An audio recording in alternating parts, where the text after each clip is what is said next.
wabunge, mwakilishi, diwani, ambao hawa nao wanatekeleza utekelezaji wao katika utaratibu mzuri. Mheshimiwa mbunge ana mfuko ambao unaingia pale baraza la mji kila mwaka, kuna pesa pale, na pesa hizo manake hawezi kuzitumia kama hajashuka kwenye kamati zenu. Anayo kamati ya maendeleo ya wadi, anayo kisheria imewekwa, na hiyo kamati ndiyo inayoibua hiyo miradi. Kweli si kweli? Naamini miongoni mwa kamati wamo, lakini halikadhalika mheshimiwa mwakilishi, halikadhalika mheshimiwa diwani wana kamati. Kamati zinakaa zinapita kuuliza, zikisha kumaliza kuuliza ndipo sasa wanakaa wanasema tufanye hili na hili na hili. Naamini kwa viongozi hawa miezi 6 hii tumepata milioni 85, lakini ndani ya miaka 5 tutahesabu kwenye trilioni. Hapo vipi? Hapo vipi? Sasa kama tunahesabu kwenye trilioni, tuna shida gani sisi? Mwenezi anasema mpaka wake tutengeza. Hapo vipi? CCM oye! CCM oye! Lakini mimi naamini hilo alilosema mwenezi hilo litaanza kwa wazee, litaanza kwa wazee. Tumpongeze sana Dr. Mwinyi. Wazee aliyefika miaka 70 kwa sasa hivi maisha yake mazuri, anapata shilingi 50,000 zinaitwa za pensheni.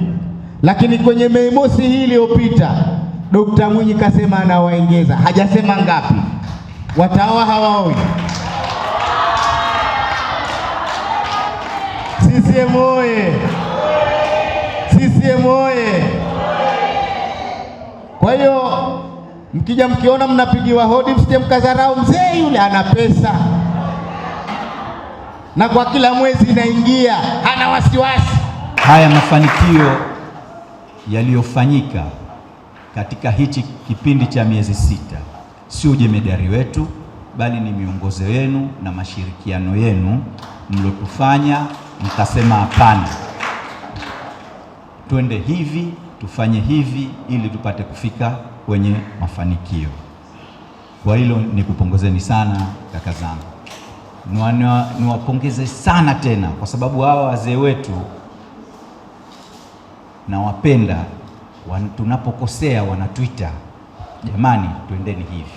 Hawatukasiriki, isipokuwa wapo kwa ajili ya kutuongoza, kwa sababu wanajua sisi vijana wao kuna muda tunakosea, lakini wapo makini kwa kutuongoza, na hii leo tupo tunafurahia haya matunda tuliokuwa nayo. Kwa hiyo bado nakuombeni sana, mtuombee dua, mtulee na msichoke kutuongoza kwa pale tunapokosea. Tuendelee kushirikiana, tunayofanya tunaamini mnayaona, kwa sababu sisi tuko ndani kama wacheza mpira, tunakimbia tukiamini tunatekeleza, lakini nyinyi ndo ambao mnayaona na mkasema yale ndo yafanya. Leo tunawaita, tunawapongeza. Ahadi yetu kwenu kuendelea kushirikiana na nyie.